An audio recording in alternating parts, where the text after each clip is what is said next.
Welcome to another edition of the Sports Board.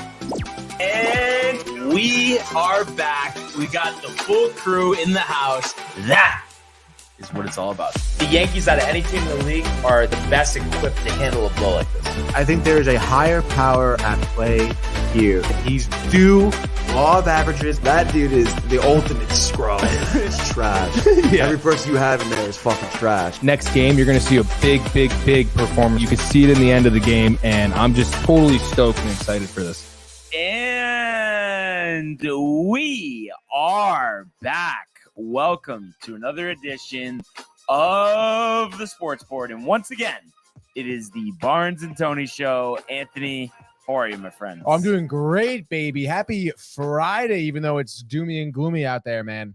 Doomy and gloomy, but it was not doomy and gloomy in Canada last night for the Rangers.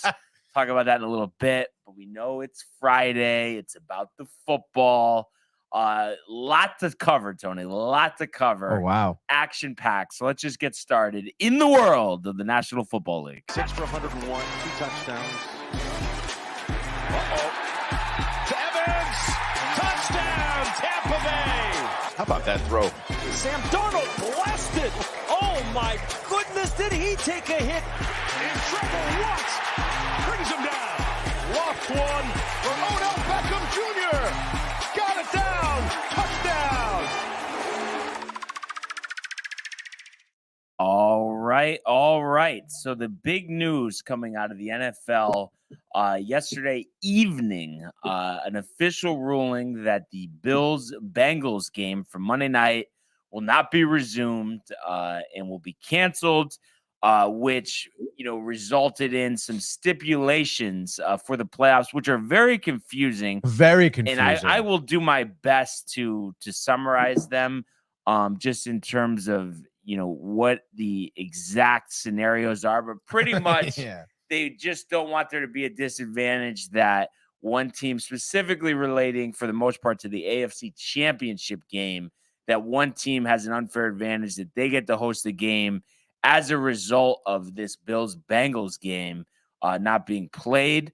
And I would just say, too, and obviously we know these were crazy circumstances, but I have to say, and I don't know about you before I just get to the possibilities here, were you kind of surprised that they canceled it? I mean, it's basically the first canceled game ever.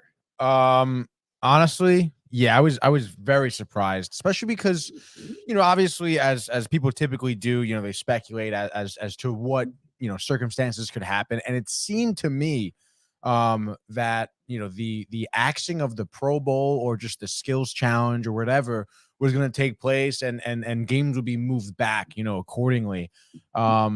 So, I'm kind of surprised that they ended up just postponing the game, because I think it did kind of make things more complicated. And, I thought perhaps, just moving the Pro Bowl would have been easier. And the thing is, there was a couple of things like you kind of alluded to, that were being floated around. The big one that I had heard was that, they were going to play the Bills-Bengals next week with the NFC wild card. And then the following week, NFC on a bye, do the AFC, and then get rid of the bye week in between the Super Bowl. But instead, I think they really just like the way that their schedule is set up. That's what I'm assuming here. Right. So they go with the cancellation, but there is a vote today with 24 of 32 needing to, approve, this scenario for the, and I believe that they're voting not if the game will be canceled, but just if these stipulations, if they are in favor of them. So this is what it is, and this is the most confusing thing ever, so just bear with me. Here we go. If Buffalo and Kansas City both win this week, a Bills-Chiefs championship game will be at a neutral site. If Buffalo and Kansas City both lose and Baltimore wins or ties, a Bills-Chiefs championship game will be at a neutral site. If Buffalo and Kansas City both lose and Cincinnati wins, a Bills or Bengals versus Chiefs championship game will be at a neutral site. The potential neutral site has not been determined as of yet, but I'm hearing Indianapolis is a favorite. And there's more. If Buffalo and Kansas City both win, the Chiefs will get the bye. If Buffalo wins and Kansas City loses, the Bills will be the number 1 seed and get the bye, and no neutral sites would come into play. And if the Baltimore Ravens win and are matched against Cincinnati in an AFC wildcard game, the site will be determined by a coin flip. If Cincinnati wins, or if the two teams are not matched against each other, a potential Ravens win, regular scheduling procedures will go into effect. And in addition to this, by default, because they can't catch up to them with tiebreakers, whatever, Cincinnati has been declared the champions of the AFC North. That would have been up for grabs depending on the Cincinnati losing that game on Monday. So here we are. I think it's a little crazy. I know they're trying to like not have disadvantages, but I just think too, I mean, I know people will show up, especially Buffalo, Kansas City, even if it's in, Canada, people will show up. Right. But I just think the fact that you're taking away a home crowd, I don't like it. And then the fact too, you're doing a coin flip for a Baltimore Cincinnati wildcard game. Are you kidding? That is pretty crazy for the site. For the site. But, and I know, it's unfair because they didn't have to play whatever, so they didn't have to risk that. But it's like, just go by winning percentage. No, Tony? Yeah. I think there's another like stat line you can go with. Like, I feel like winning percentage is always like the tertiary. Like, that's a good way to do it. But obviously, a lot of scenarios, a lot of ifs and ends, and this will happen if that happens. But if this happens, something else will happen. A lot to digest there. Which obviously, from what I've seen, some people are a little disgruntled because of that, because, naturally this is kind of hard to understand. And also, it seems that people think that there was a better way to go about that. What would you have done, Brian? The winning percentage? Winning percentage, yes. That's it. Yeah. Okay. I just don't like a neutral site championship game. Yeah, it makes no sense. And then the Baltimore Cincinnati situation, what? I mean, and let's be real too. I mean, I know they already declared champs, Bengals, but it's like the Ravens weren't gonna win the division. Yeah, so there's no need for the coin flip. Please. They're also probably not gonna win that game. Even. No, come on, dude. But it's only if the Ravens win though. If Cincinnati wins, then it doesn't go into effect. Doesn't matter. Yeah. Which I think Cincinnati will win. So, I mean, I think it's very interesting. I mean, and I think it does kind of shed a light, because again, as we talked about, a lot of people were ridiculing Goodell, for taking so long to stop the game and everything, or decide to postpone it. I think this does shed some good light on how many moving parts there were in this decision and everything like that. Because I think Goodell obviously gets a bad rap.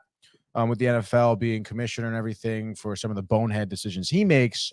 But I think he handled this whole situation pretty well. I mean, dude, talk about a tough, like I said, a lot of moving parts. To be at the helm of that decision. I mean, there's a lot right on that. And so far, I think, handled the situation pretty well, which I believe yesterday we got an update from Damar as well. Yes. Did we talk about that yesterday on the show? No, I don't think so. But God. Yeah, sure. I mean, it seems like, brain wise, they can't find any issues with him. He is kind of, getting leaned back onto breathing onto his own and everything like that. He did wake up, right? Did wake up, eyes open. Eyes were open and everything, and seems to be neurologically, that's the word I'm looking for. Intact. Which, again, I mean, a lot of speculation because no one knows really what was going on. But it was looking pretty dim for him. And now, I mean, I would say that's a huge kind of development. I mean, obviously he's not in the clear yet, but I mean, geez, like all signs pointing to yes so far, I think is short of a miracle right now. Yeah. That's awesome. Based on what the doctors were saying at the press conferences and everybody on talk radio yesterday. And I guess he's communicating by writing. And I guess his first question was, if they won the game, and then they said, you won the game of life. That's what they said. So great story. We're glad that Damar is doing better, and we wish him a very, very speedy recovery. And it's crazy how quick the situation has changed. So I know we're very, very happy to hear that for sure. But So that's what we got for scheduling. We'll see what happens with the results of these games this weekend. Dog will probably, his whole show will probably be ripping this today. Oh my God. I can't wait to listen to that. But that being said, Tony, we know what time it is. The football frenzy. And I may just say, I think this actually applies. You usually make fun of me, but it is kind of crazy. It's week 18. Yes, it is. It's pretty crazy. We're at week 18 already. I mean, I remember when the season just started and we were thinking, wow, next week of games, whatever. It's flown by, Brian. It really has. And for like the 5th straight year, I thought the Packers, would win the Super Bowl. I mean, I guess they still have a shot. We'll see if they win on Sunday night. Oh, they were your pick, huh? I think Packers they Chiefs. were, dude. I think Packers Chiefs. I mean, we'll have to run back the tape. Anyway. Cue up the music. All right. All right, baby. Week 18. Here we go. We're starting off as we've been in these past few weekends here with some Saturday games, baby. That's right. January 7th. Manana. We have the Raiders at 4:30 on ESPN and ABC, it seems here, hosting your Kansas City Chiefs. Derek Carr, career, where's he going to be? It's looming out in the air. We know exactly where Patty Mahomes is going to be. Ryan, what do we think? It's the Chiefs. It's the Raiders. This is like an AFL matchup from 1968. Two original teams. Hank Stram on the sidelines. Kenny Stabler at quarterback. But no, it's Jared Stidham versus Patrick Mahomes. And Kansas City, despite these seeding stipulations, they want to win this game. And they will win this game. The Raiders are a mess, and they won't admit it. Despite Stidham playing well last week, that was done in order to lose the remaining games to get a high draft pick here. There's talk about McDaniels having tension with owner Mark Davis. I don't think Mark Davis wants to pay his buyout, so I think it will be there. Ugly situation. Derek Carr away from the team. Sure, Josh Jacobs wants to add to his 1,600 yards on the ground. Wow. Devontae Adams wants to reach 100 catches once again as he sits on 95, 1443. We're talking Raiders. We're not mentioning Chiefs, who are probably the best team in the NFL. Patrick Mahomes, another 5,000-yard season, another 40-touchdown season. The Chiefs steamroll the Raiders 42-28. Oh, wow, baby. Next game, Saturday, the nightcap, 8:15 over there on ESPN and ABC. We have the Jacksonville Jaguars hosting the Tennessee Titans. Okay, Trevor Lawrence absolutely dominating through the air, but I got a feeling the Titans won't be going down with a fight. Jacksonville -6.5. What are you taking here, Brian? This is one of those situations. Oh, you look boy. at this game. Jacksonville Jaguars, forever, they've been the laughingstock of the league. They had the #1 draft pick last year and blew it on Travon Walker instead of taking Aiden Hutchinson. You're blowing That is irrelevant as they sit here 8-8. Trevor Lawrence closing in on his first 4,000-yard passing season. The Jags have been hot. Christian Kirk, coming over from Arizona, 1,000 yards receiving, 7 touchdowns. Everything looks great. Tennessee's a mess. They were 7-3. They're 7-9, Tony. But Derrick Henry is back. And I just think this is one of those things.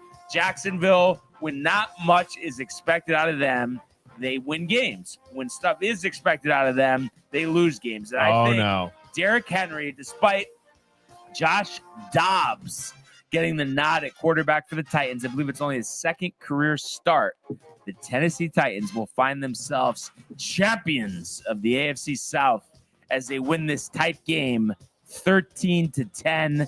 Derrick Henry, another 1,600-yard season as he rushes for 205 yards. Wow. Very surprised, Brian. But let's move on to Sunday, baby. That's right, Sunday, week 18. Let's go. 1 o'clock, NFL on FOX. Starting in Atlanta, Georgia, we have the Falcons hosting the Tampa Bay Buccaneers. Tom Brady looking down the road, seemingly going to the playoffs here. Can he perform, Brian? See, the problem is I think he's going to get a series, 2 series, a quarter, a half. Not going to play the whole game. Blaine Gabbert, who actually, all jokes aside, did save somebody.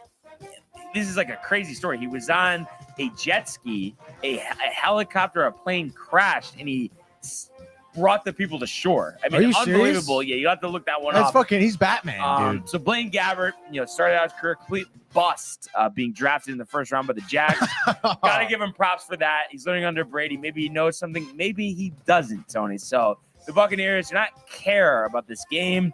So I think the Falcons, Algier, maybe Cordarrelle Patterson, maybe Desmond Ridder actually does something. Weird game, ugly game. 14-3 Falcons over the Bucs. Nice and easy, Brian. Next game, we have still the 1 o'clock time slot, coveted 1 o'clock time slot. The Bills are at home in Orchard Park, and they are taking on the New England Patriots, who are going to be marching in there, looking to defeat the Bills here. Buffalo's at -7. Obviously, Bills playoff implications here. What do you think, dude? Take a bite, Tony, on the 7. Oh, gosh. Patriots do not deserve to be in the playoffs, so I'll be happy when they get blown out here. Think about the emotion at Orchard Park. I'm sure they'll be, honoring DeMar and, featuring him in this game. But I just think there's no way. The Buffalo Bills, seeding, all of that, looking to bring a championship to Buffalo. All they had to endure in the Jim Kelly era. It's now the Josh Allen era. You could tell what a leader he is, what a playmaker he is. And he's going to show the New England Patriots why they have not been the kings of the East for a few years now. The Bills are looking to start a dynasty of their own. Buffalo, 41. New England, 10. All right, switching back over to FOX here. We have the Chicago Bears, Soldier Field, the Vikings marching in there. One team is called fraudulent. The other team just sucks. Brian, what do you think here? If Justin Fields was playing, I'm telling you right now, despite being a 3-win team, would have taken the Bears. But with Nathan Peterman, who infamously, I believe, threw 4 interceptions and a half after Tyrod Taylor was benched, many moons ago, was on the Raiders for a little bit, but he's a mess. The Bears are a mess. Is Eberflus one and done? I don't know. Maybe they'll retool the offense, whatever, but they want to, build around Justin Fields, but this is not a Justin Fields game, Tony. So the Vikings looking to cement their spot here in the NFC playoffs. So I'm going to say Minnesota here, 35, Chicago 13. All right, our next game here. We were just talking about the implications here. Still sticking to the 1 o'clock time slot, but now we're back over yet again to CBS. The Cincinnati Bengals at -8.5 are hosting the Baltimore Ravens, dude. Obviously, a few things riding on this game if the Ravens do win this.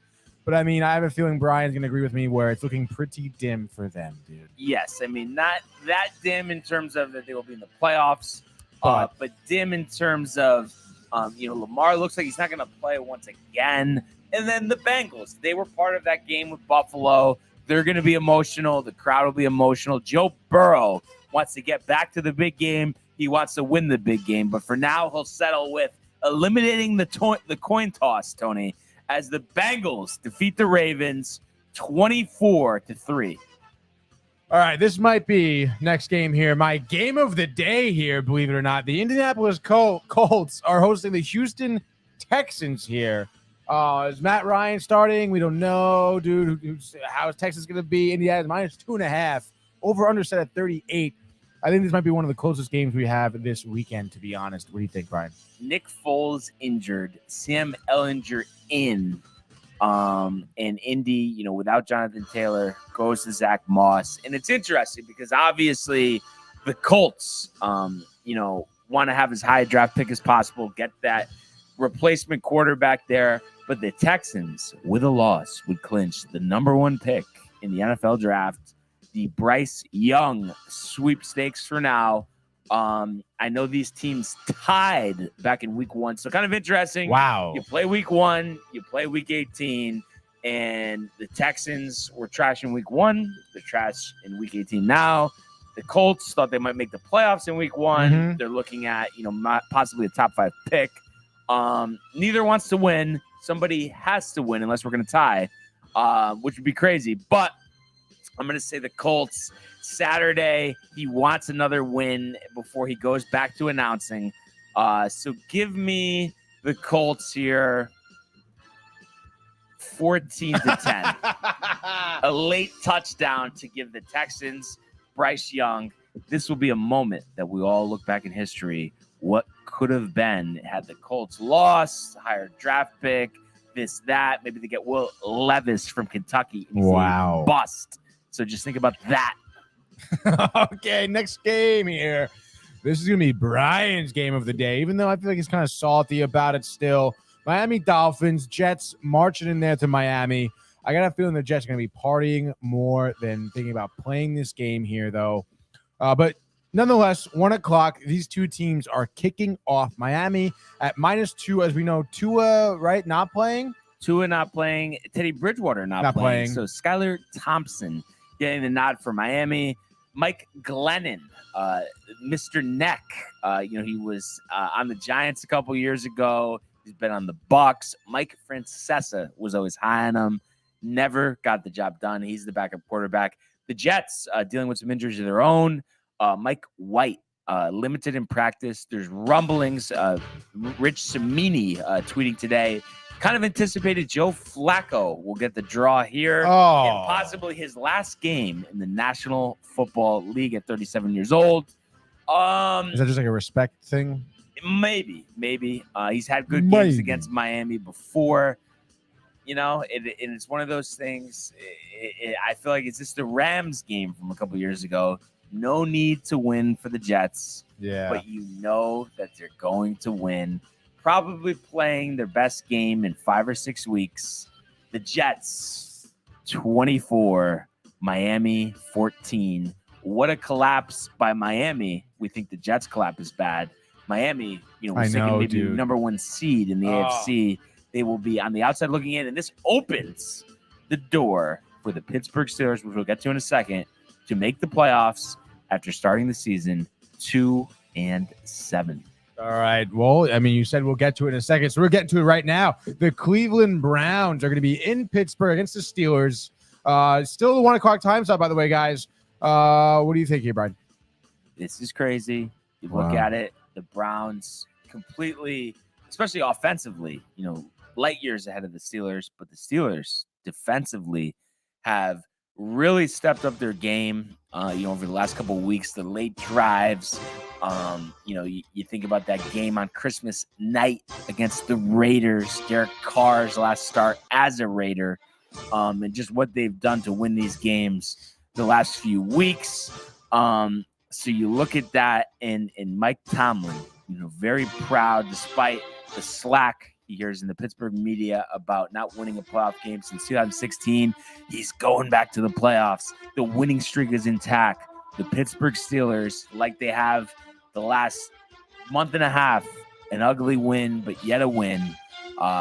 We are going to say 17-13 over the Cleveland Browns. All right, ladies and gentlemen, here we go. Final 1 o'clock game here for Week 18. The Carolina Panthers are going to be in New Orleans at the Superdome, baby. I don't know, dude. I guess Panthers, good job. They made somewhat of a run, but not enough of a run. And I look at this. I think he hasn't had that vintage Sam Darnold seeing ghosts game, and I think he will be seeing many ghosts in the Superdome here. So I'm going to say the Saints get Kamara going on the ground. Dalton, is this his last chance as a starter here? I don't think he's going to be starting for a team next year, but the Saints finish off a disappointing season on a high note, defeating the Panthers 14-10. All right. Let's stop messing around here. All right. 4:25, baby. First 4 o'clock game. CBS, the Denver Broncos are riding at home in Denver, Colorado, as the Chargers will be charging into the stadium here. Justin Herbert, we obviously know the Chargers are going to be going into the playoffs, everything. The Broncos, what's going to be their future? What do you think is going to happen in this game, Brian? This is a tough one. The Chargers, no motivation to play. But the thing is, they could have their third stringers in there, and I still would think they could defeat the Denver Broncos. So another low-scoring, tight game here, but the Chargers will defeat the Broncos 13-3. Okay, baby. It's going to be a great game, huh, Brian?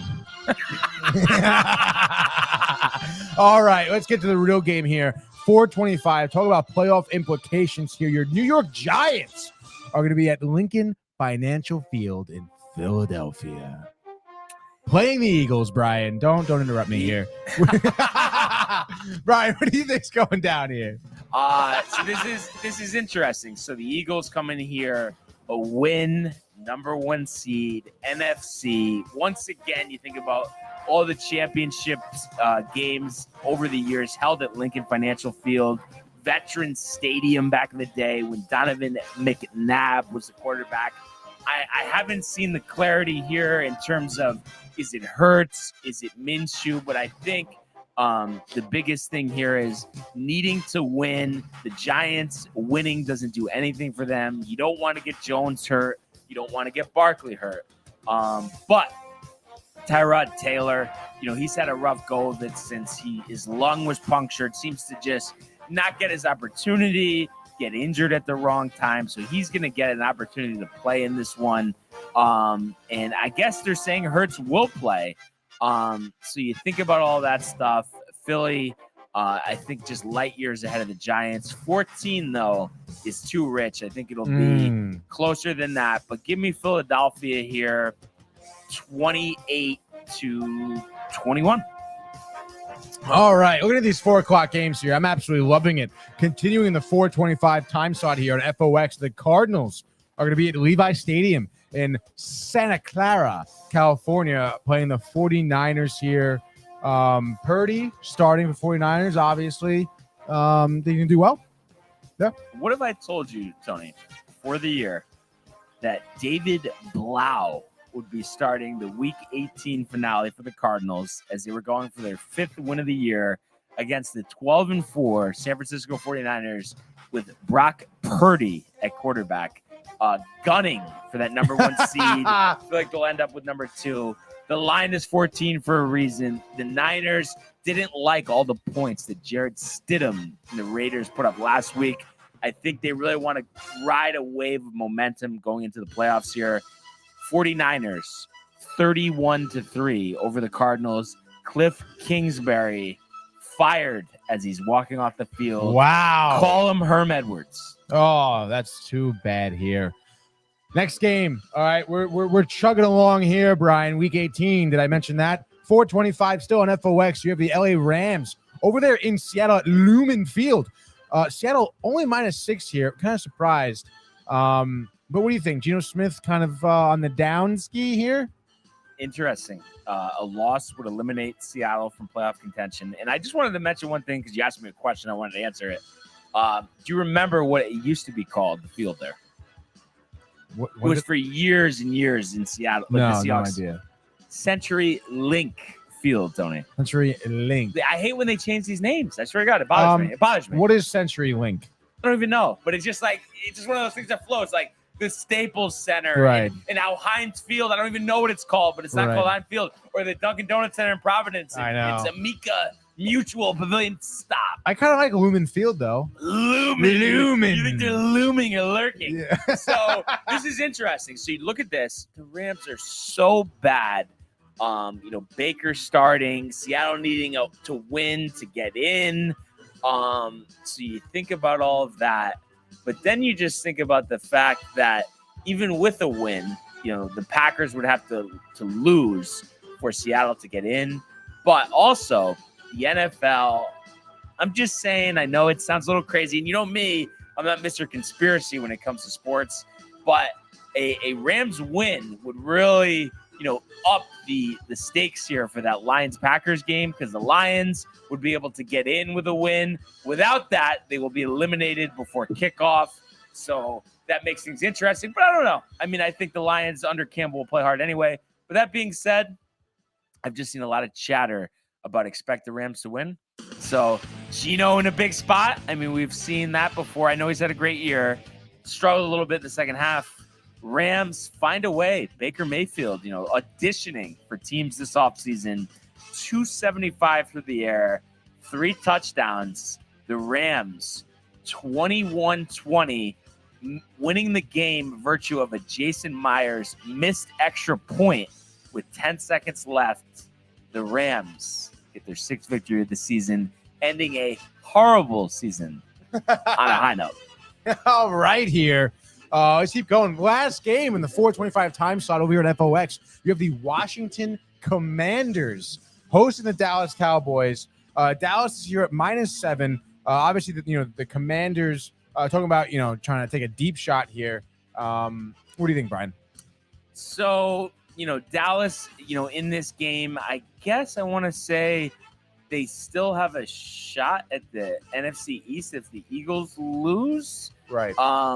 But yeah, just want to take a look at the Saints here. But the Commanders are going with rookie quarterback Sam Howell getting the start. So Wentz, after the 3 interceptions last week, Heineke, I guess they're saying, isn't the future, of the team. So you think about that. That's so crazy. And I just think Dallas wants that outside shot.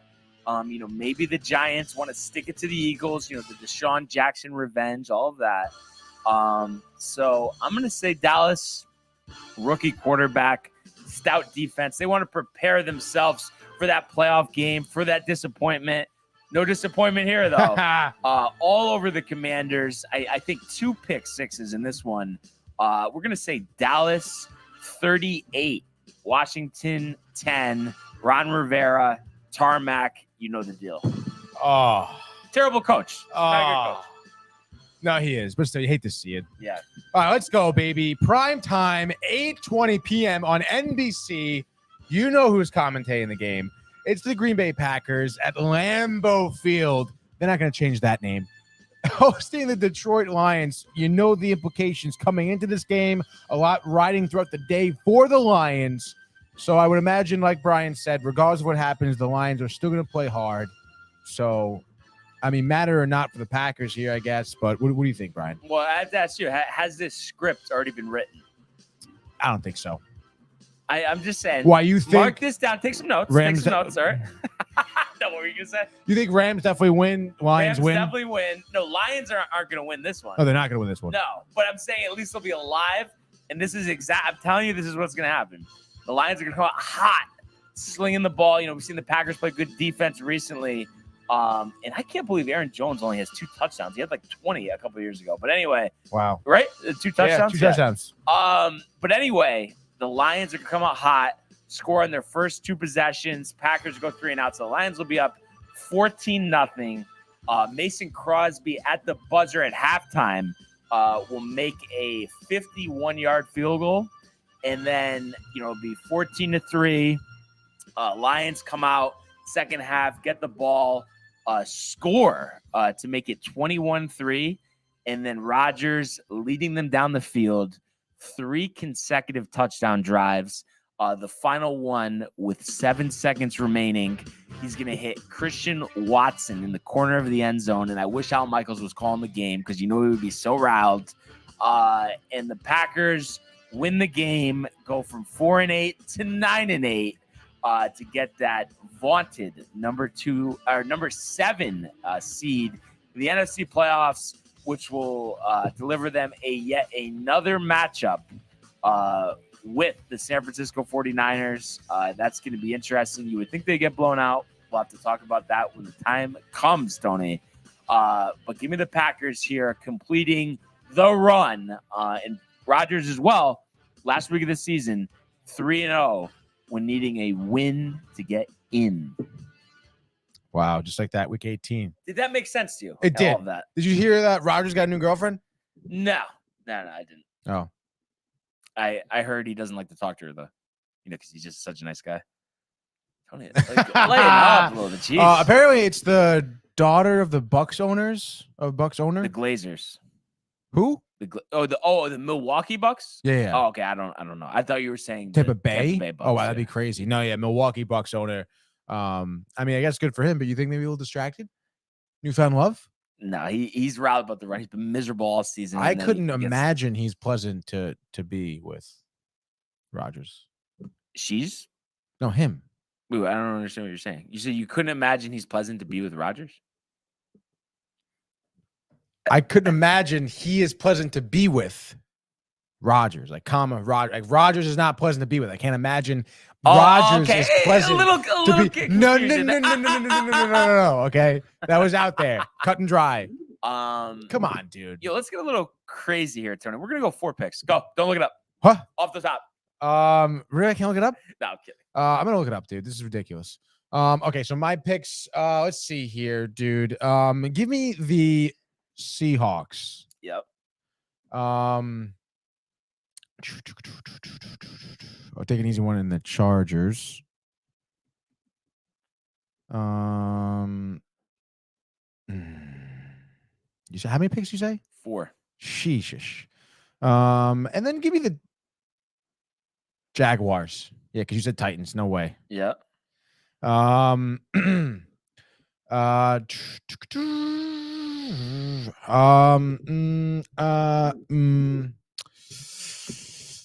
not, dude? I'll take the Jets. Interesting. Give me the Jets. All right. Let's do it. Bills, Packers, Bengals. And the last one here, why not? Colts. Chiefs. Oh, wow. Try to pick go a few favorites, dude. Yeah. Dude, the Packers, what do you mean? They started out 4-8. Oh, stop it, dude. But you know, it will be very refreshing to see, because one of my pick being the Bills and playing the Patriots. And actually, I didn't say this, but if the Patriots were to win that game, they would clinch a spot as the 7th seed in the AFC. But like I said, this is a big game for the Bills, and the Patriots have been trashed, and it will be 2 out of 3 years since Brady left that the Patriots will not qualify for the playoffs. It'll also be the 2nd losing season during that time as well.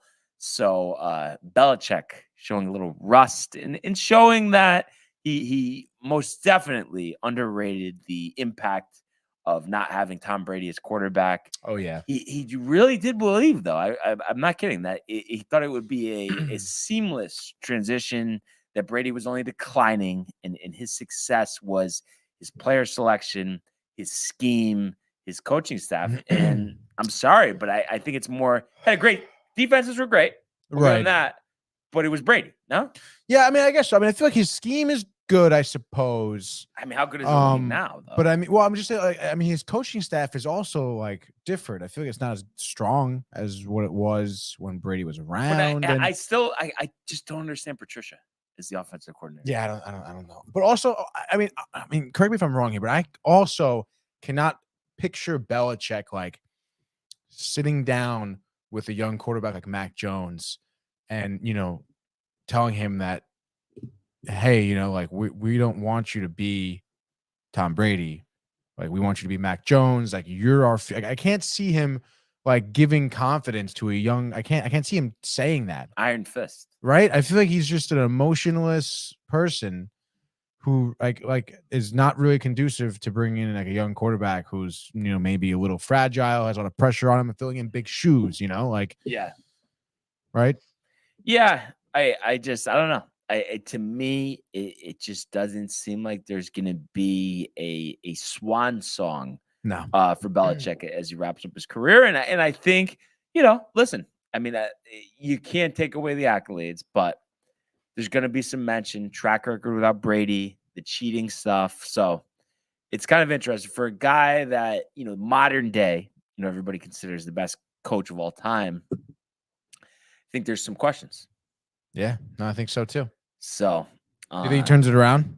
No. Belichick. No adjustments. He's just stubborn. It's so weird for a guy that's so smart. He just values someone's personality more than their talent. You know what I mean? So he likes that guy's quiet, says, yes, Mr. Belichick, and all that, even though some other guy might be 10 times better, but he's got a little like, swag and he's trash talking. And I don't know. I've just seen it over the years. He's traded away talent, traded away draft picks. So he always wants to take guys from Southwestern Kentucky State. You know what I mean? And it's just like, why not just take the best guys? Just get talent, True. So that's what we got, Tony. But that is the finale. That is the last regular season football frenzy. I cannot believe it, bud. I cannot believe it. Oh, you're sad, Brian. I mean, bittersweet. It is bittersweet, but baseball, come on. Oh, gosh. Baseball's coming. And playoffs are great. Playoffs are great.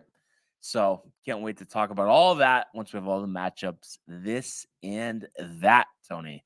But let's go now to the world of the National Hockey League. Oh, Here's Matthews. Scores! Hat-trick goal! My goodness, this is a great shot. Big hit on the far side by the car. He flattens Jordan's skull. Oh, my goodness.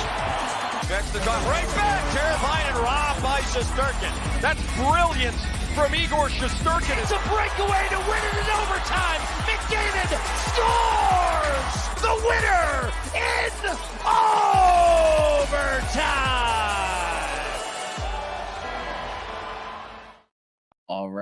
All right, Tony. So Jaroslav Halak answering the bell last night. Rangers 4, Canadiens 1. So the Rangers get another victory and setting them up for that matchup tomorrow with the Devils. With a win, they will overtake them in the Metropolitan Division. So answering the call, we talked about the show about Hedl, Kreider getting in the mix as well. So I know it's a beaten down Canadiens team that's on a slide. I understand that, but we saw this year, the Rangers not answer the call. And I think Keandre Miller said it best that over the past month, they've set a new standard over with the Rangers. And the results are showing now 22-12. Losing streak seems to be in the rear mirror. I know you, sir, are pretty pumped. Yes, I'm certainly pumped. I mean, when I did hear that if we do beat the Devils this weekend, that we will leapfrog them in the standings, that's absolutely what you love to hear. The Rangers are putting themselves in a position to have a good seeding, here in the conference, in the division as well, obviously. So you really do enjoy that from the Rangers team that, many people, including Brian, was a little doubtful. And me at sometimes, of course, too. You wanted better. We have high expectations. No, yeah, of course. We wanted to set a better standard. And, that's seemingly what the Rangers did here. And you mentioned a few things. Obviously, the game last night when they beat the Canadiens. I don't know, man. I mean, I look at this game and, you look at the score. The final score is 4-1. And you think, all right, I mean, that's, pretty dominant, you suppose.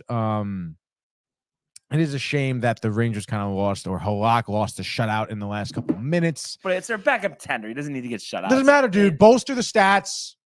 No, it does not. Dude. If it's no. If it's just Sturkin, I want him to get shut out. Oh, Halak, I could care less. See, that's bullshit. It's one team. It's one team, but that's just like something that's secondary. And it's like, at least if it's going to be our guy, our franchise, I think probably our most important piece, I'm all for it. But a guy that's going to be off the team this time next year could care less. Exactly. He does well. Trade him. Get good pieces for him. You're not going to be able to trade him. You're not. To see that they're dying for whatever. Anyway, you're going to be able to flip him at the deadline. You really believe that? It's possible. It's definitely possible. I mean, I would like it. I don't know. Because it doesn't even matter. You get rid of him. You bring up Domingue. Doesn't matter, dude. I told you that before the season, but you said, Halak's a veteran. Yeah, and look at him. Look at him right now. Last couple games, dude. Coming around here. Yeah, but I just feel like he gets cupcake matchups, and that's the only games that he wins. Honestly, I'm sorry. I want to be cupcake matchups. A win's a win. Oh, no, it's great. I'm just saying I don't hold him in high regard. And maybe he was better 10 years ago, but he's not that good right now. 17 saves against the Canadiens, Tony. I'm not going to get that riled, all right? Anyway, dude. No, I wasn't getting riled either. I was just saying. I was making an observation. I even forget what I said, honestly. That kind of triggered this whole thing. Oh, the shutout. They didn't get the shutout, and you were just Brian got offended over there. Yeah. Anyway, dude, look at this game. Brian mentioned the 17 saves. And you obviously, like Brian said as well, beating down Canadiens team. The Rangers only dealing with 17 shots. This game should have been, I think I said 5-0 yesterday or something like that. Yeah, 5-0 is what I said yesterday. It should have been really something like that, even more so. The Rangers seemingly, I guess got into a little bit of a standstill with Jake Allen. First period, he made some great saves. Rangers had some good chances. But to come out of the first period, nothing, I was kind of surprised. And like I said, it just seemed like the Rangers were a little bit, honestly, awestruck at Jake Allen and the saves he was making. It seemed they got a little bit nervous, like, oh, we need to score right now. It took a Chris Kreider shorthanded breakaway goal to kind of, no pun intended, but break the ice here. And then the goal started coming after that. You saw Schneider from the blue line, Hedl ripping one from a nice pass from Lindgren. And then, of course, the empty netter by Hedl at the end there, too. Which I suppose is good, but you still, like Brian said, we're setting a new standard here. This is the Montreal Canadiens. This is a team that really has no business being on the ice with the Rangers. You should really make an example out of them, I think, throughout the league for other teams to see. Excuse me. But nonetheless, win is the win. You love to see Hedl getting 2 goals here. Another empty netter for him. But then, of course, that regulation time 5-on-5 in the second period. I mentioned to Brian, too, Hedl was put on the first line to start the game, too. So, obviously, Gallant, whatever, I guess, trepidation he had with putting Hedl out there, getting some ice time, was squashed, I suppose, in the last game. He did have a solid game, and I think they talked about that. But we mentioned, Hedl's time in the ice, I think last game was like 7 minutes. It was almost at 14, so almost doubled that, 13 and a half minutes he had time on the ice there. And of course, having a few goals to show for it as well. So you'll have to see that. And then, the Kreider breakaway, Brian also said it before the show. It'd be great if Kreider can go on a run right now. He was someone who not only killed it in the power play, did have a lot of shorthanded goals last year, a lot of breakaway goals last year. So I think maybe, this breakaway shorthanded goal can kind of maybe, spark a few things within Chris Kreider to maybe, go on this run, which would be great. You had another good game by Kakko. And I guess, Lafreniere did all right too. Panarin did solid. He had an assist. Jimmy Vesey, who just got the extension, had an assist as well. So the Rangers, did start to look like their usual selves as the game went on. But again, we got some bigger games coming up. It's this isn't really anything to be like, oh, nice, do we beat the Canadiens? Like, beat the Devils, and I thought it was interesting. Yeah. Rick DiPietro said this morning that he said it on The Point last night on ESPN that he doesn't think the Devils are going to make the playoffs, which I found pretty interesting. Yeah. And I feel pretty good about where we are, going into this matchup. And the Devils have actually been terrible at home, great on the road. I think 14-2 on the road, which is kind of interesting. But feel great about the Rangers. It's one game at a time, and I don't think we did mention, but congrats to Igor for making the All-Star team. Boomer was chirping this morning. He thought Mika should have made the All-Star team. What are your thoughts there? I mean, yeah, I guess so. And he's not saying instead; he's just saying along with. Yeah. Yeah, I guess. I mean, I have to look exactly who came out for the Metropolitan. I think it was Svechnikov, Hughes, Ovechkin, Brock Nelson, Crosby. Brock Nelson, he's doing that good though. Yeah, I think Mika's doing better now. Well, let's see. Actually, I'm not 100% sure on Nelson's stat line right now. Let's look it up. I know Mika has around 20, right? Yeah, but I think Nelson's somewhere around 40 points, maybe. A lot of assists. Let's see. What do we got? Points 38, right? And let's look up, Mika, Zibanejad, whatever. 15 goals, 23 assists. Mika, 19 goals, 24 assists, 43 points. Numbers talk. Over 40 games played. They both Mika's have 40 games 34? played. Oh, no, 29. I don't know why I thought 34. Brock Nelson's 31. Dude, Brock Nelson was older than this one. He's gray hairs, dude. Yeah, it's actually pretty interesting, You know Mika's more talented. I'm not saying that Brock's definitely more talented, yeah. I think they just wanted to throw the Islanders a bone on that one. Yeah, maybe you're right. I think honestly, I don't know. I mean, Brock Nelson is very valuable to the Islanders organization too. No, of course, Mika's very valuable to the Rangers. I almost think he's the most valuable, like offensive player. I think that's most well-rounded. Tony, assists, goals, aggressiveness. Yeah, I guess he is well-rounded. Because he's Panarin. He's a better scorer than Panarin. Maybe Panarin's a slightly better passer. You think about Kreider. Maybe Kreider is a slightly better goal scorer when he gets going, but I think Panarin's a better passer. Yeah. You think about it from that angle. It's actually pretty funny because I think yesterday they were going over the top passers in the league. Yeah. And I think Panarin is at 5, I think. Mm-hmm. They called it top passers, but in reality, they just compared who has completed the most passes in the league. And I think Panarin was 5, and I think Kakko was up there. Wow.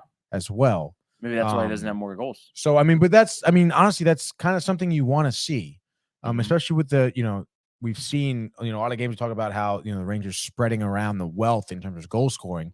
You want to get those really good passers, and maybe Trocheck was up there too, on the ice for your team. I mean, you love to see that, dude. Come on. Yeah. No, Trocheck definitely have a good year. So can't wait for that Devils game tomorrow. Yeah, baby.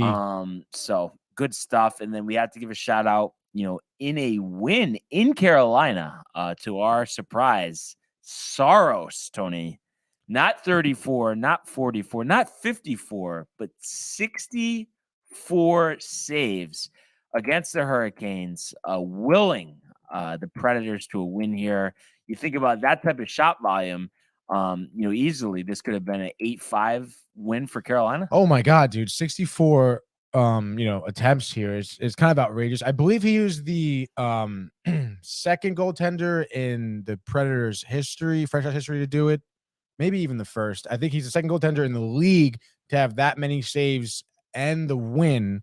And then I think the fourth in totality to have that amount of saves.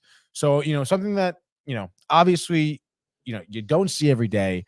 And then for him to kind of propel them to the win for the Predators, who, Brian has a hard time picking for and against them in our pick segment here. So it is pretty unfortunate. And then the Predators, go on to score 5. We've seen their, goal scoring capabilities.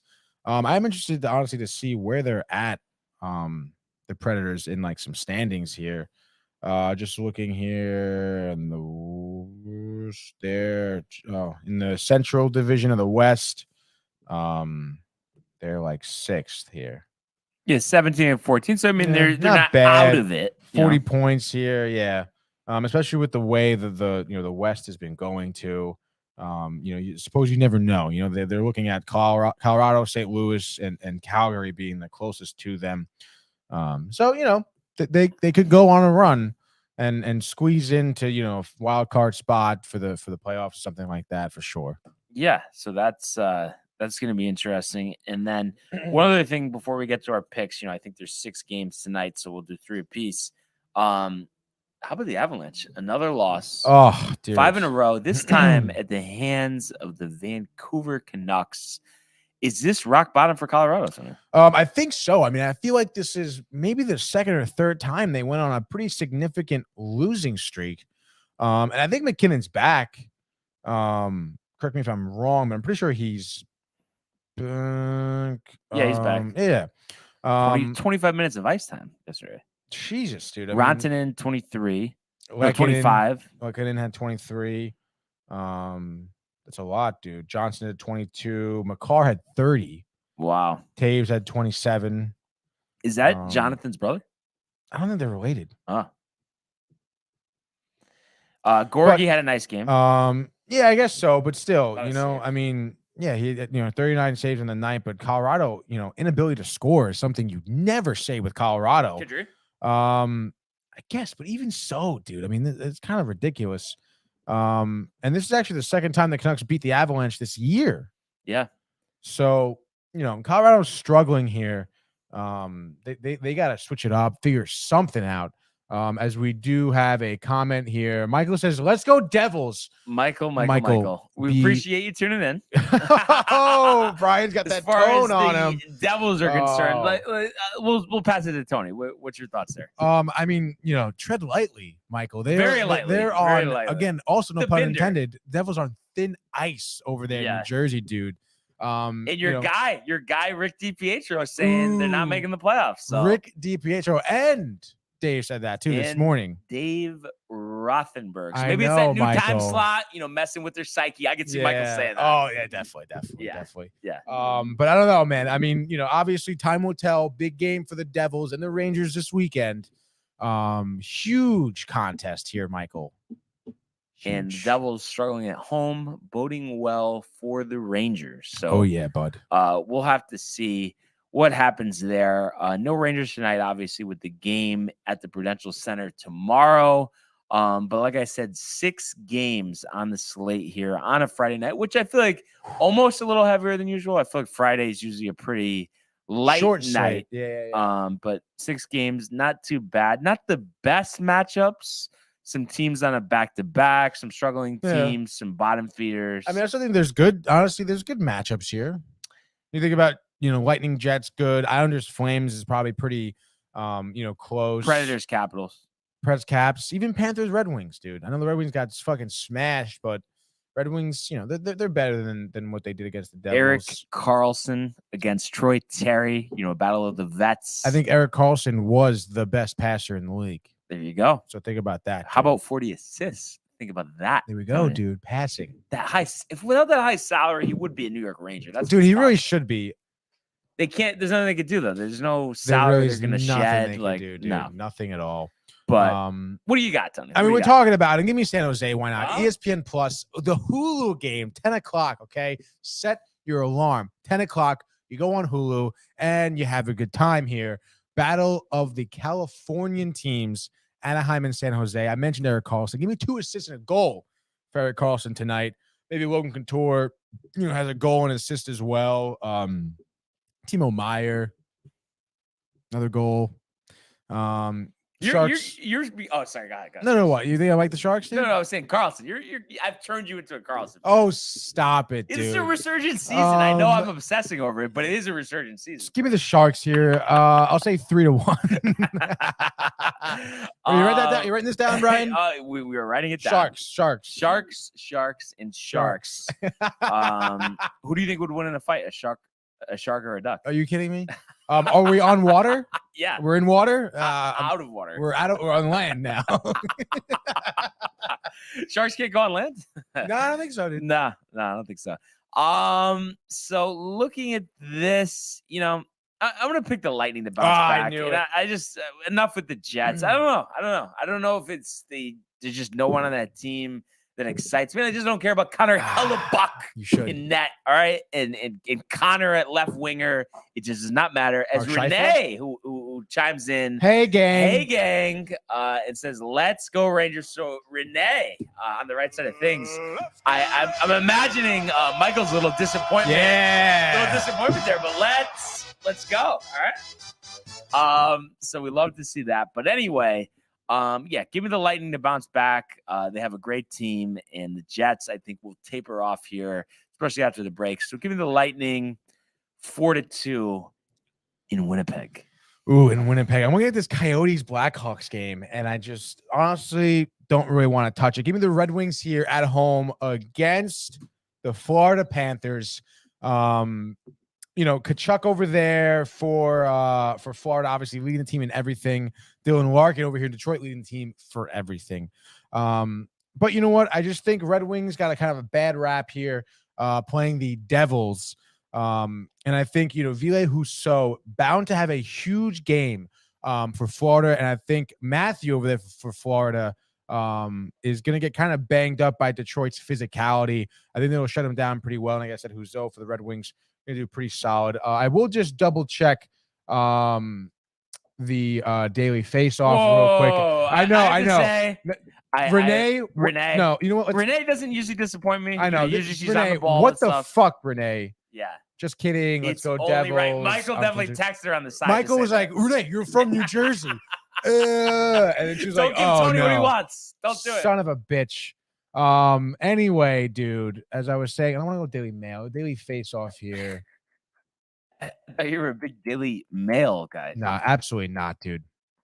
I would imagine, Bobrovsky gets to start here. Spencer Knight unconfirmed, Joey Hosso confirmed for the Red Wings. Red Wings all night tonight. I'll say, I don't know, 4-2. 4-2. All right. Write that down. I already have it. Can't believe you, Renee. I still can't believe I know. you, Renee. Neither And we can played I. the music for you and everything. I know. We got up and here we are. Disappointed. I thought he was full of shit. Anyway, Tony, I am going to take the Flames over the Islanders. Islanders in the back-to-back. Sorokin probably not starting. Flames have been rough. I'll give you that. But I think they're going to start to turn it around the second half. I think there's just a lot of talent there, and it's probably just the guys getting used to playing with one another. So I think the Islanders, tired of legs, trouble scoring, 3-1 Flames in Calgary. We're doing 3 apiece, right? Yeah. I guess they'll give me the Caps, huh?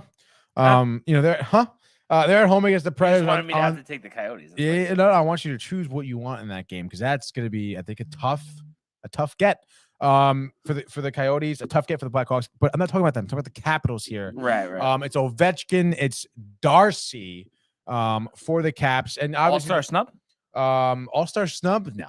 Good season though. Yeah, no, solid, but nonetheless, here the Predators obviously using the backup Tendy, who is still pretty solid. What's his name? Lankinen. Lukanen. No, it's Lankinen. He's 3-4 on the season so far. 291 goals against, 916 save percentage. Obviously, I guess not a lot of starts. When you think about it, his last start was actually against Vegas. Right before the new year, there was a 5-4 loss in overtime. Before that, a loss to Edmonton. They beat the Islanders, but then a loss to Detroit, and then a loss to Colorado. So, having a tough time his last 5 starts, I would say. And I think against Washington here, Ovi, I know is pumped to be named an All-Star again. So give me the classic 3 goals and 1 assist for Alexander Ovechkin. MVP? Washington wins this one 5-2. MVP this year? Possibly. I'm telling you, I know we've doubted them all season, and I don't know if we're just tired of the Capitals, whatever, but I wouldn't be surprised if they make a run. I'm not saying to win it all, but I wouldn't be surprised if they end up Eastern Conference Finals, possibly. No, it's possible. Yeah. I mean, they got some vets there. Ovechkin, when you're that much of a superstar, you're capable of going off at any time, Tony, and you know that. Absolutely correct. Now stop deflecting and pick. I'm not deflecting. I'm taking Connor Ingram in that. I don't even know that he's confirmed, but Vizmelka, tough times recently, playing last night, losing that game in disappointing fashion. Alex Stalak looking like he's on the other side for Chicago. But the Coyotes are due for a good game here. It's been a little bit of a rut. So I'm going to say Ingram, 35 saves, 3-1 Coyotes off the schneid, Tony. Just like that, dude. Just like that. So just a couple things here that we had to cover before we head off into the weekend. The first being the Century Tournament of Champions yesterday got underway. So the 2023 PGA Tour season, we had the fall portion. This is part of the elevated events here in Hawaii, dude. Quick, gotta go. Combination of everybody who won last year, as well as people who qualified for the Tour Championship, and obviously, like I said, Rari didn't make that trip over. Preferring to stay over in Europe. And we have 3 guys at the top. 2 are common. We're used to seeing it. John Rahm and Colin Morikawa 900, joined by JJ Spawn. Last year's breakout star, Tom Kim, 8 under par. I have to say, I was watching some of this. I almost sent some pictures to the group. Unbelievable sightlines, Tony. Oh, I can imagine, dude. Cannot wait to golf in Hawaii. And John Rahm yesterday was making putts from all over. What a legend John Rahm is. I'm going to say it right now. Legend. Give him 2 majors this year, honestly. I think he's in his prime. All-time classic, Tony. He's dialed in, and we're ready for some all-time classics out of him. Gentleman Jack And when we look at, who we picked yesterday, Spieth for me tied for 11th, 600 par. So very much in it. On your side of things, Patrick Cantlay tied for Another 26 dog at 300 par. So I'm very much. Where is he at? Tied for 26 at 300 par. Oh, What did I say? that's what you said. Just tied for 26. Not really what I would like to see. Oh, yeah, week pick, of course. You know what I'm saying, dude? Whoa. It's a long weekend there, bud. So for your coverage over the weekend, Golf Channel, ESPN Plus got you covered from Kapalua Plantation Course in Hawaii, Tony. That's sick, dude. So really, the only other news that we have to cover, Yankees adding another advisor to the list, former Expo and Met GM Omar Minaya joining the Yankees front office, another advisor, a guy who's been touted for his scouting, his development, especially international scouting and his relationship with players from different countries. Instant reaction here, Tony. Are the Yankees building a superstar front office? I would say they are. Honestly, it seems that they're surrounding Cashman there, their GM, with former GMs who have lots of experience winning, experience losing, experience having good players, having bad players, just overall just putting a lot of experience in that front office. Which, I mean, you can't really argue. It's just a really good move by the Yankees. They're surrounding their front office, with these experienced guys who know what to do, who are going to be able to kind of keep themselves, have their own like checks and balances system. I would imagine, the communication between these guys is going to be at an all-time high. And I just think that they're all in here. That is the Yankees organization for obviously, one common goal, which is to bring home a World Series. And I just think that so far, seeing those additions, I mean, it's a really impressive move by the Yankees. And, I can't really see how it's, not going to help the team. And I don't know if I'm getting too critical here because we know, I mean, winning percentage wise, Cashman's up there with the best. But if you had to say, you think that they would be better off having Minaya and Sabian being co-GMs and just having Cashman not even in the picture? Or do you think this format is the best? I don't know. It's tough. I mean, I think this format is a good step in the right direction. But I mean, if Cashman seems to be an issue still, I mean, you got to get him out of here, obviously. Yeah, but I think right now this is good, right? Yeah, maybe we'll see a new Brian. I like I think you're excited to see that, Tony. Yeah, I think so. Is it a Brian you see in the mirror every morning? Maybe or Brian Sabian. But yeah, we can't wait for baseball. And I guess I just saw too Otani, Darvish, Saya Suzuki on Japan's World Baseball Classic roster. So that is going to get underway March 8th. Love to see that. That'll be interesting stuff. This will be played in Japan, Taiwan, and the U.S. I didn't realize that they did all those countries. I thought it was usually just the U.S. Yeah, me too. Well, actually, no, I guess they do different countries. Japan. But me, baseball lifer, obviously. I don't know. I don't. It seems like there's been a struggle for this to take off. I don't know if you kind of feel similarly. To take off, you mean like in another country? Popularity, I'm saying of this WBC. Like it just. Oh yeah, yeah. No. I mean, we're 17 years in, Tony. It's never good, dude. And it's like, besides me and you, I mean, does anybody even know what's going on? No, dude. Taking the guys away from spring training. I remember cutting up videos from the WBC while I was at the network, and it was dreadful because the coverage isn't that great either. Mm-hmm. And I remember though, way back, Seth Lugo having a big start in the WBC. I don't know if you remember that. No. Way back when. Way back.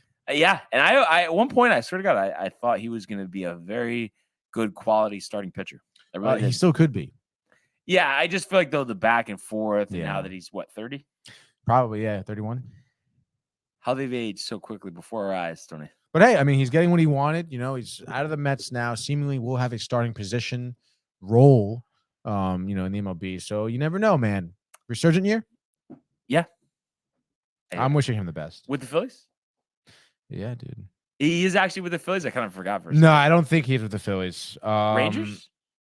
don't I remember? It's definitely not the Phillies because I feel like I would remember that. Padres. Wow, that's going to be interesting. But no, I think he's a reliever for them as well. I don't think so.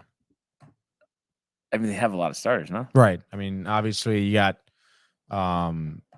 Snell, 33 Darvish. for Seth Lugo. He's 33? really got some grace. He's gonna be fine, dude. I guarantee he sneaks in 4 or 5 starter. Wow, Guarantee. interesting. Who's there? Clevenger, Darvish, right? And then Snell, Musgrove. There's somebody crazy, isn't there? Oh, Musgrove is Yeah. probably up there. And then who's their 5th guy? Nothing. Exactly. Seth Lugo. I don't know. I'm gonna look it up right now. Don't look it up. You gotta look it up a little bit, dude. I don't know why. I'm just thinking there was someone else that was pretty good. No, I want. Also, they do a bad job in the offseason of updating roster, so it might not. I know. Oh, projected pitching rotation after signing Seth Lugo. Oh wow! It says Darvish, Musgrove, Snell. Clevenger got traded, didn't he? Did Clevenger leave? Clevenger did, I think, leave. Yeah, he did. Darvish, Musgrove, Snell, Lugo, Nick Martinez is the projected rotation. So actually, there is a chance. Clevenger's on Chicago. Boy, he really has been a disappointment. Yeah, he's already holy 32 shit, too. dude, Remember, yeah. and then he had to leave the Indians. And the Yeah. whole thing, Zach Plesac. Oh my gosh! Dude. All of that, Tony. But yeah, it just flies by. But that being said, Tony, as we approach the weekend and the games and all of that, anything else on the way out? I believe there's a Marco Robbie special. Are you a Margot Robbie fan? So I just know she's done some good work. I mean, Wolf of Wall Street breakout role, right?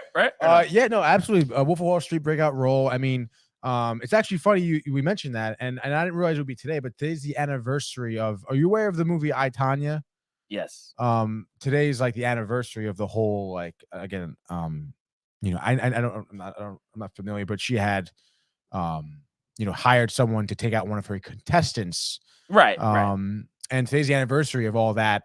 And obviously the movie, Margot Robbie played Tanya, whatever, I forget her name. Harding. Yeah, Tanya Harding. Tara Lipinski. Yeah. Oh. Michelle Wan. Yeah. She did like 5 Olympics. Yeah, unbelievable. Crazy story. Have you seen this movie? Nancy Kerrigan, Tony. I've not seen the movie. I just know the history. Dude, we should watch this movie. Because I think I watched it when it first came out, and I really don't remember much of it. Because I think I was doing something. I had it on the background, whatever. But so Margot Robbie, great actress. Talks of her and Ryan Gosling in a new Oceans movie. Are you familiar with the Ocean? I feel like you're into the Oceans movies. It's funny. The first one I saw was actually Ocean's 8. The one with the females in it. But then I did just recently watch the Ocean's 11. First one, I think. That's Ocean's 11. Or Ocean's 12. Might have been 12. Whatever. What's the one where he's not with Tess? Oh, I think it is Ocean's 11. Right? First one is when they're already estranged from the start. Yes. Okay. And they knocked over a casino in Vegas. Right. And then her boyfriend or whatever. Terry Benedict, Tony. But I did see something because after I had seen it, because it was just on the TV and I kind of watched most of the movie. Great movie. I thought they were working on something with Clooney. Is that not happening anymore? Because there was rumblings. I don't know if Jay or Manny needs to get all over it. Yeah. I'm actually not too sure. It seems that they just met apparently with Margot Robbie and Ryan Gosling. I'm not sure, I haven't heard any rumblings if Clooney or Brad Pitt or even Matt Damon will be attached to the movie again. But get Gosling out of there and just have all the originals. And this is just, you know what I mean? Just stop.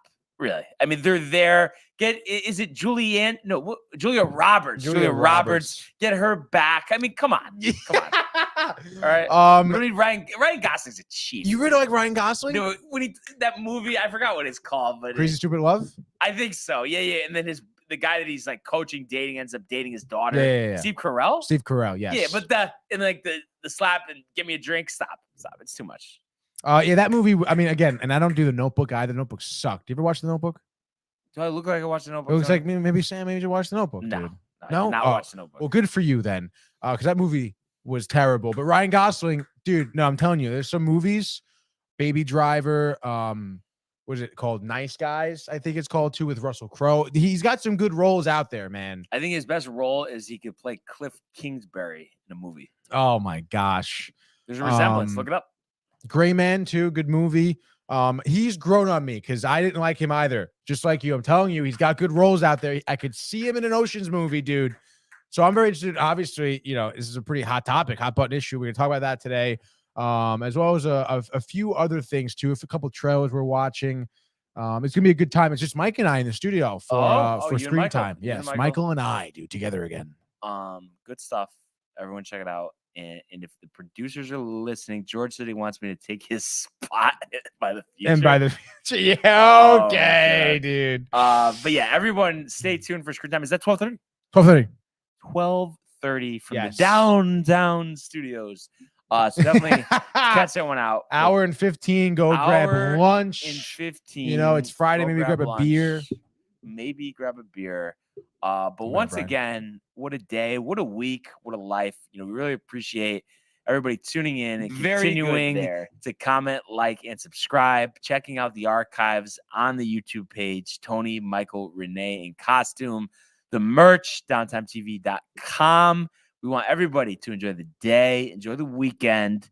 Let's go Rangers tomorrow, and we will see you on Monday. Sayonara. Hey guys, Tony here from Downtime TV checking in. I want to thank all our fans out there who's been liking, subscribing, sharing our content. You guys are the best. You guys are our bloodline. You make us love what we do.